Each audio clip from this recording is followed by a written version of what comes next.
26th of September 2025, and today is a big moment in geopolitical history. It is 10 years to the day that George Soros launched in his Project Syndicate his 6-point comprehensive plan to flood European nations with immigrants. For people that say it's false, I have proof. I printed this out in the library last year and I've been waiting over a year to read this out to you. Here are the 6 components of a comprehensive plan. First, the EU has to accept at least 1 million asylum seekers annually for the foreseeable future, and to do that it must share the burden fairly, a principle that a qualified majority finally established at last Wednesday's summit. Adequate financing is critical. The EU should provide €15,000, open bracket, €16,800, open bracket, in case you wanted to know, per asylum seeker for each of the first 2 years to help cover housing, healthcare and education costs, and to make accepting refugees more appealing to member states. It can raise these funds by issuing long-term bonds using its largely untapped AAA borrowing capacity, which will have the added benefit of providing a justified fiscal stimulus to the European economy.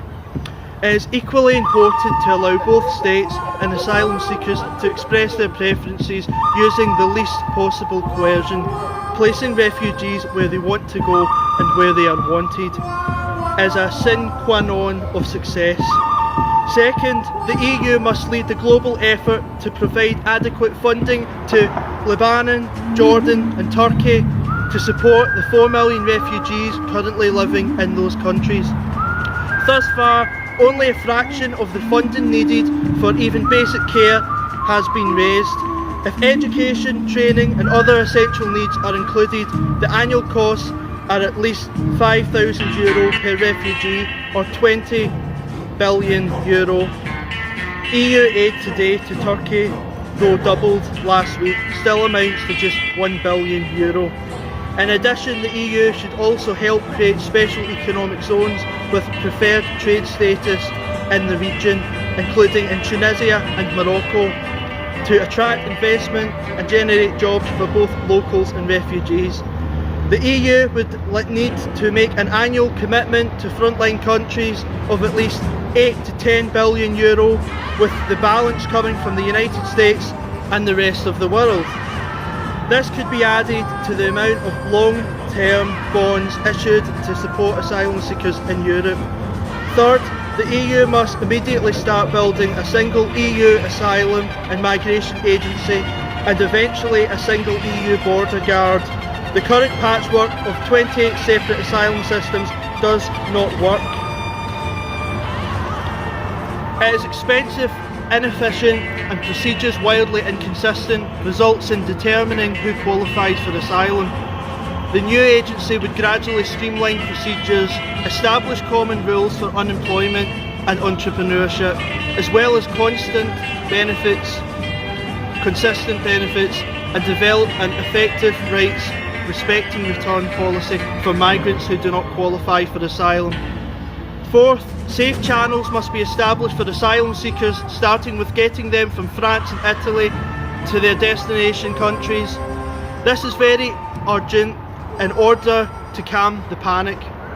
The next logical step is to extend safe avenues to the frontline region, thereby reducing the number of migrants who make the dangerous Mediterranean crossings. If asylum seekers have a responsible chance of ultimately reaching Europe, they are far more likely to stay where they are.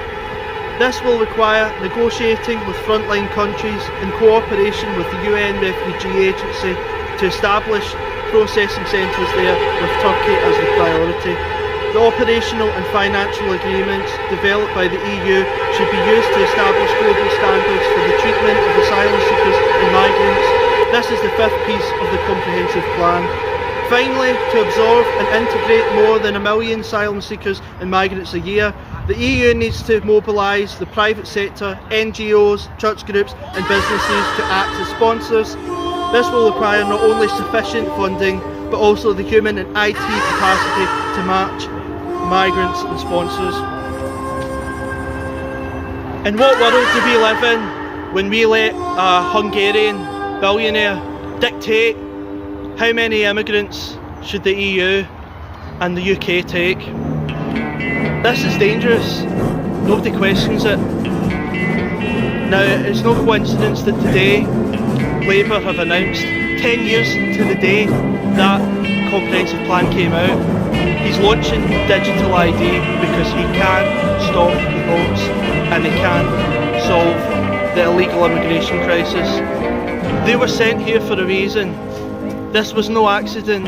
He could stop the boats in 24 hours if he wanted to, but he doesn't want to because this was their plan all along for global control.